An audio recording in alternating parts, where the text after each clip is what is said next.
Bismillahirrahmanirrahim. Assalamualaikum warahmatullahi wabarakatuh. Alhamdulillah wassalatu wassalamu ala Rasulillah wa ala alihi washabihi wa mawalah amma ba'du. Mari kita mulai perkuliahan kita yang pertama ini dengan bacaan suratul Fatihah agar supaya kegiatan pada hari ini, pembelajaran pada hari ini diberi kemudahan oleh Allah Subhanahu wa taala untuk mempelajarinya. Ala hadhihi niyyah. Al-Fatihah. Alhamdulillahirabbil alamin arrahmanir rahim. Shiratal ladzina.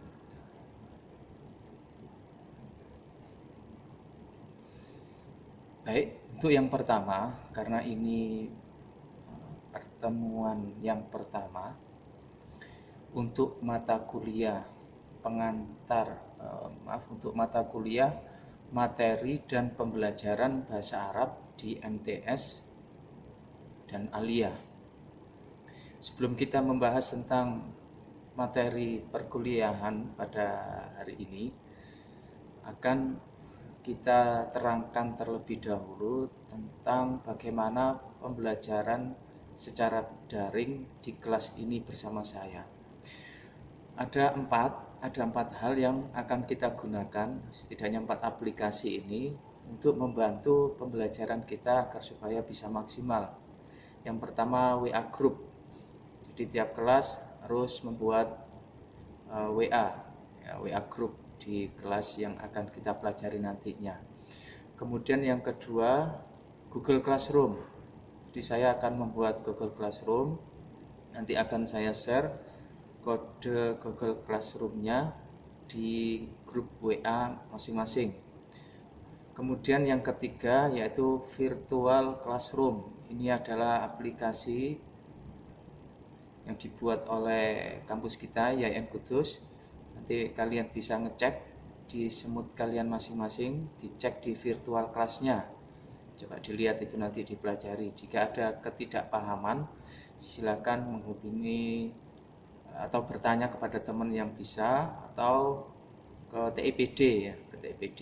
Kemudian yang keempat, aplikasi yang akan kita gunakan agar supaya pembelajaran ini bisa maksimal yaitu YouTube ya, menggunakan YouTube.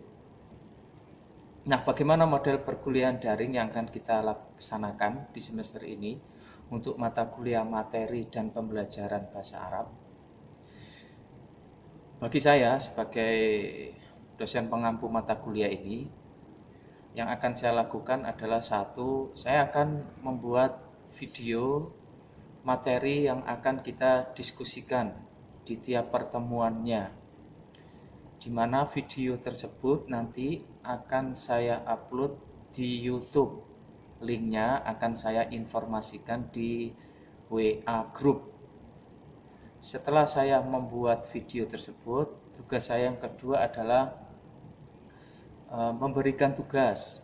Jika ada tugas di tiap pertemuannya, di mana tugas tersebut pengumpulannya melalui Google Classroom atau Virtual Classroom YAIN Kudus.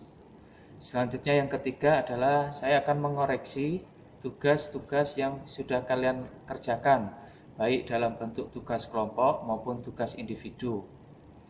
Kemudian tugas dosen yang keempat dalam pembelajaran daring ini adalah menginformasikan hal-hal yang terkait pembelajaran, baik itu teknis maupun yang lainnya yang sifatnya agar supaya cepat melalui WA Group.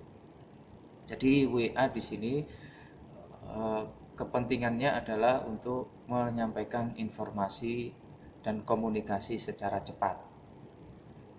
Kemudian yang kedua, bagi mahasiswa, apa yang dilakukan dalam pembelajaran daring ini, bagi mahasiswa setidaknya ada 2 kelompok, yaitu kelompok yang melakukan presentasi, yang kedua yang tidak berpresentasi ketika mendiskusikan tema tersebut.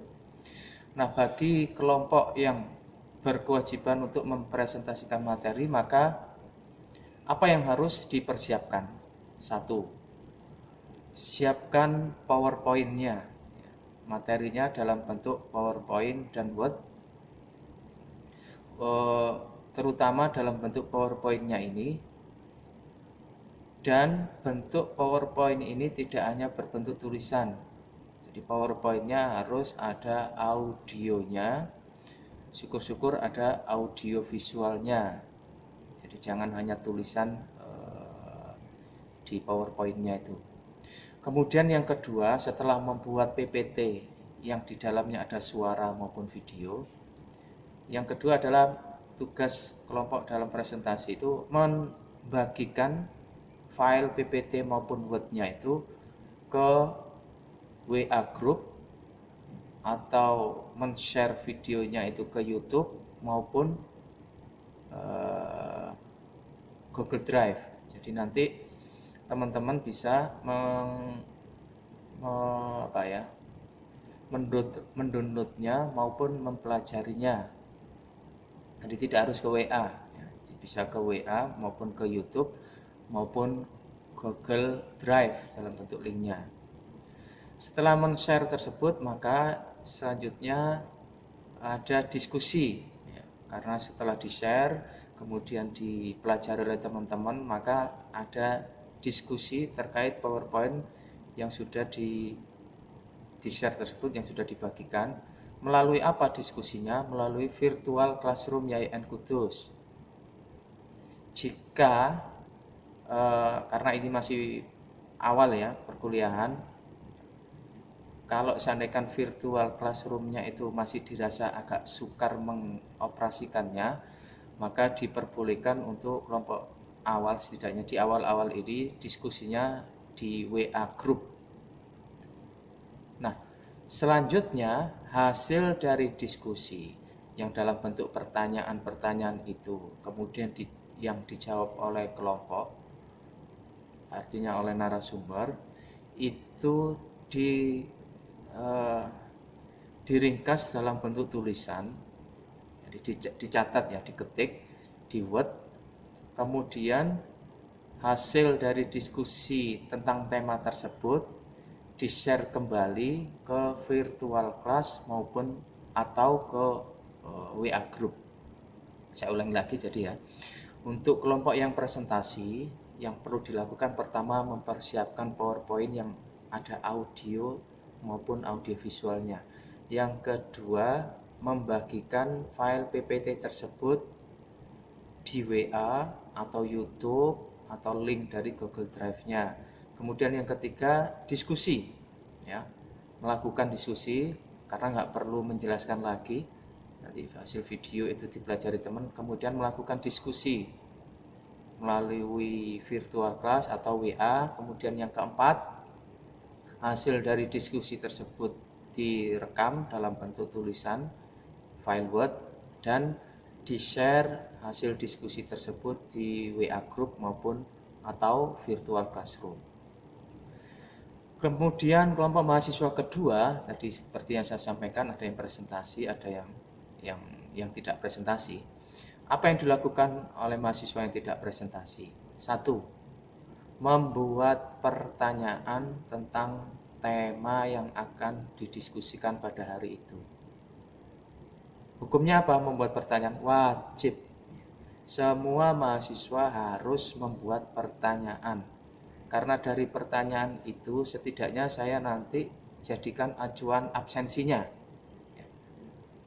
Kalau seandainya nanti di virtual class ada format absensi, namun untuk mempertegas itu maka kalian buat pertanyaan, itulah yang menjadikan dasar saya absensi mahasiswa tentang kehadiran.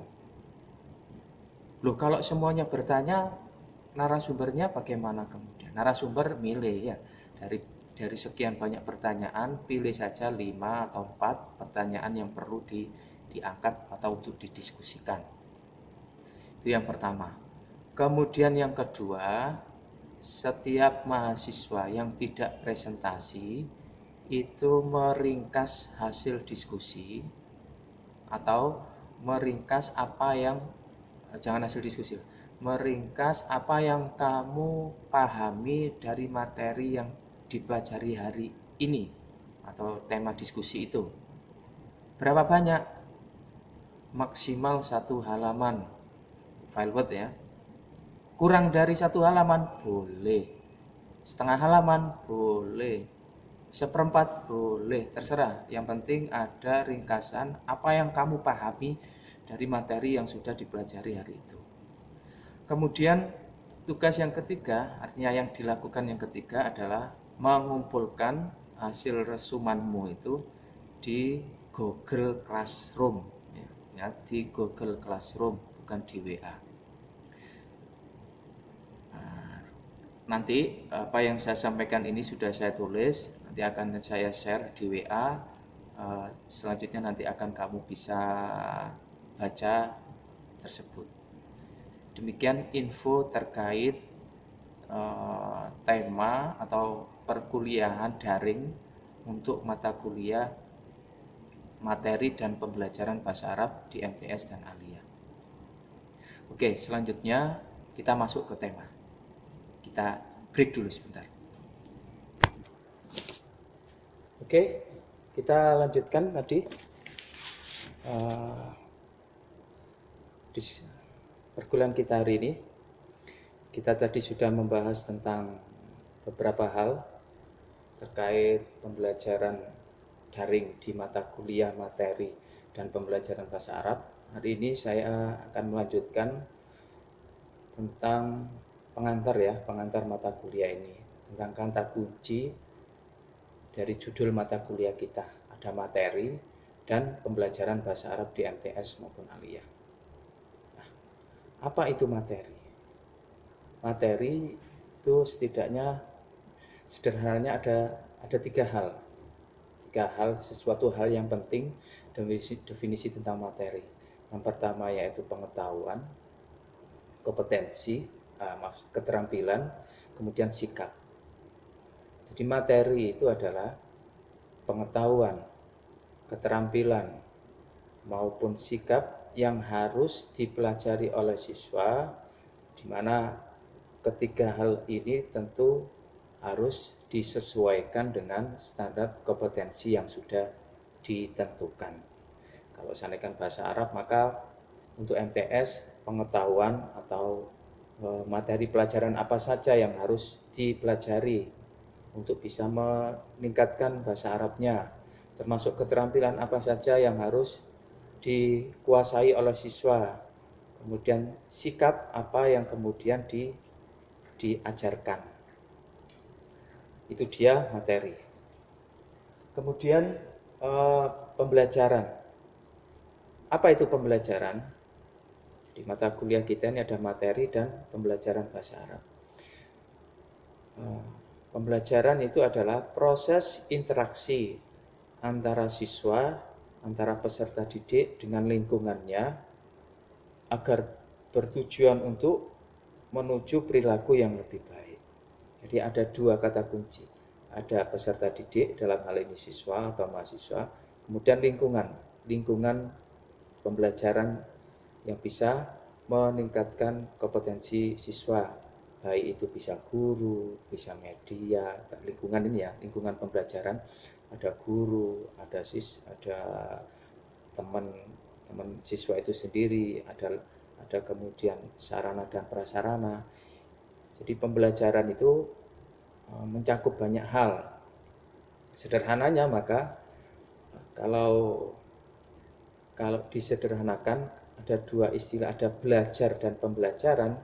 Kalau belajar itu biasanya aktivitas siswa itu sendiri ya, untuk meningkatkan kemampuannya, sementara pembelajaran itu proses interaksi siswa maupun guru di dalam maupun di luar kelas. Itu pembelajaran. Nah, materi bahasa Arab itu yang diajarkan di MTS maupun Aliyah maupun di perguruan tinggi maupun jenjang manapun, itu setidaknya meliputi 2 hal kalau ngomong tentang materi bahasa Arab. Yang pertama ada unsur bahasa, yang kedua ada keterampilan bahasa Arab. Kalau kalian membaca buku bahasa Arab maupun nonton di YouTube, istilah materi al-mawad al-lughah al-arabiyah tatakawwanu min naw'ani minan naw'aini. Al-awwal yani al-anasir al-lughawiyah summa al-maharat al-lughawiyah.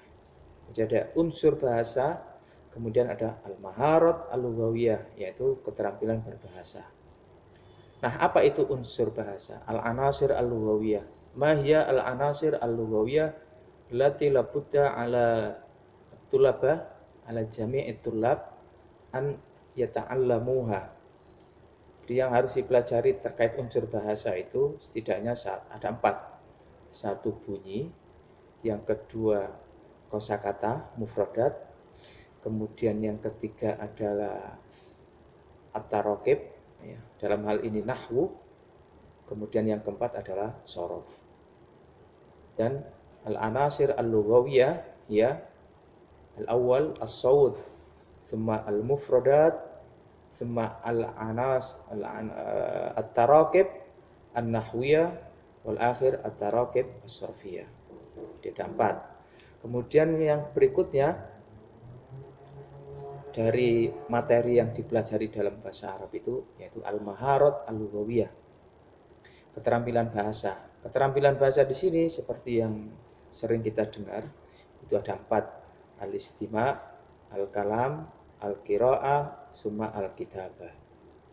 Hadhihi hiya al-maharat al-lughawiyah allati la budda 'ala talib an yata'allamaha hina ma huwa yata'allam al-lugha dakhil al-fasl am kharijaha.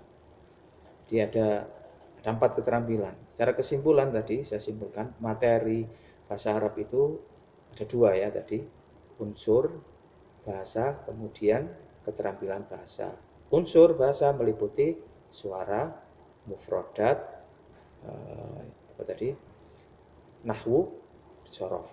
Keterampilan istima', mendengar, kalam, berbicara, qiraah, dan kitabah. Itulah dia tadi pengantar mata kuliah kita terkait materi dan pembelajaran bahasa Arab. Apa tadi materi? Materi itu semua hal yang meliputi pengetahuan, keterampilan, sikap yang harus dipelajari oleh siswa. Kemudian pembelajaran apa tadi? Interaksi, ya, proses interaksi antara siswa dengan guru, antara siswa dengan teman-temannya, antara siswa dengan lingkungan belajarnya agar supaya menjadi perilaku yang lebih baik. Dalam hal ini kalau bahasa Arab, maka agar supaya interaksi ini menghasilkan kemampuan siswa berbahasanya lebih baik. Materi bahasa Arab apa yang dipelajari? 2, unsur dengan keterampilan. Mungkin ini apa yang bisa kita pelajari hari ini. Jadi jika ada hal yang ingin ditanyakan untuk hari ini bisa langsung disampaikan di WA group ya untuk hari ini, khusus hari ini. Atau hal-hal yang lain nanti komunikasi bisa kita lakukan melalui WA group. Demikian yang bisa saya sampaikan. Kita akhiri dengan bacaan hamdalah, alhamdulillahirabbil alamin. Syukron ala husni istima'ikum wa naltaqi insyaallah fi al-liqa al-qadim insyaallah. Syukran. Assalamualaikum warahmatullahi wabarakatuh.